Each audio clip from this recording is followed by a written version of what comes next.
We are bringing the love from the garden with a chicken dish where the secret is in the sauce and the side dish that will turn any basic meat and veggies meal into something a bit more special. Dinner is served thanks to Todd Leonard, director of the Culinary Arts Institute at Utah Valley University, and I am standing in the presence of a champion. Huge congratulations to you, Chef of the Year for the American Culinary Federation, is that right? That's correct, yeah. That's a huge honor. It is really fun. It was such an honor to be able to go and compete with UVU culinary students, and it was intense for sure. The time was like, oh, it was timed? 60 minutes, 4 courses. Oh, wow. We had to use oysters, pork cheek, and redfish. Oh, you know, just pork cheek. I cook with that every day. I don't know what the problem is. You betcha. And, you know, being from Utah, I cook with oysters every day, sure. too. That's right up your alley. So, yeah, crazy, but really good congrats. for the state of Utah. Totally. And, for our program at UVU. Yes. It's just wonderful. Speaks to you and all the great things you're doing down there. Also, this dish speaks to my stomach. This is smelling amazing here in the studio today, and you promise to take this fancy plate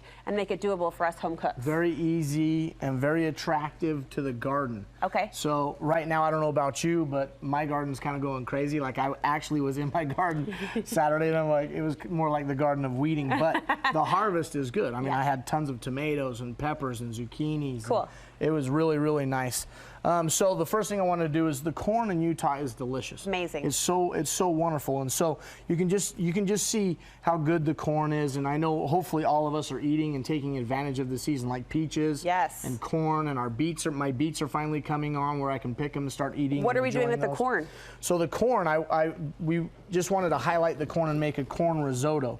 So this risotto is almost ready to be finished. And we're going to finish the risotto. So risotto is short grain rice. It's the rice that's kind of sticky and creamy and delicious.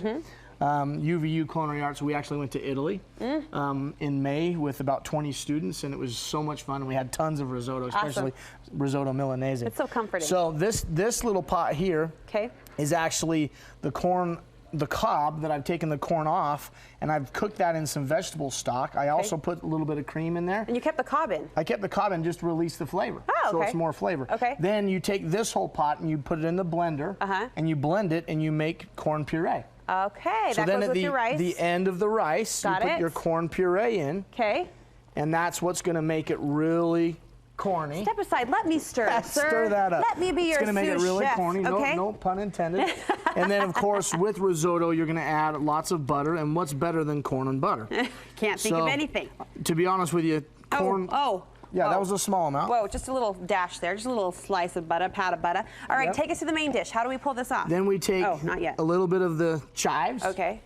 And a little bit of fresh basil, and then your risotto is pretty much finished. You're going to just stir that butter in. That's going to get all creamy, and risotto really should be creamy. Yeah. And during the cooking process, you're just stirring and making all those starches get sticky and delicious like that, and that's it. All right, so don't kill me. We got 90 seconds, buddy. Okay, now for the main dish. Yes. You take all these delicious vegetables from the garden, like carrots from the garden, zucchini, yellow squash, tomatoes, peppers, whatever you'd like. All I've done is lightly saute in a little bit of butter, and then put a little bit of Parmesan and a little bit of breadcrumb in there. Yum. And then make an easy little incision. Now this is a chicken breast, airline breast we call it, because you know the bone and French breast. But we're going to take a little simple paring knife, make a small incision right into the breast. And we're stuffing it. And then we're going to literally just stuff it. You just take some of your garden vegetables, and you literally just push that in there like that, into the cavity. Surprise center. Did you say cavity and incision in the same conversation? Well, yes. Dr. Leonard. Dr. Leonard. Okay, and the sauce. Secrets in the sauce, what goes into this? So the mushroom sauce is a foraged mushroom sauce. So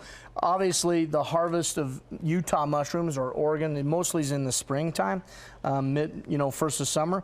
But this is a wild mushroom medley.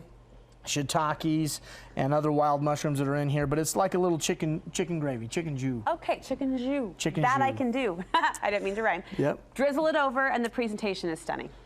Yep, and that's how we do it at UVU Culinary Arts. You do it right. It looks amazing. The recipe's on our website with more detailed instructions. Congratulations again on that award, and thank you, Todd. We appreciate it.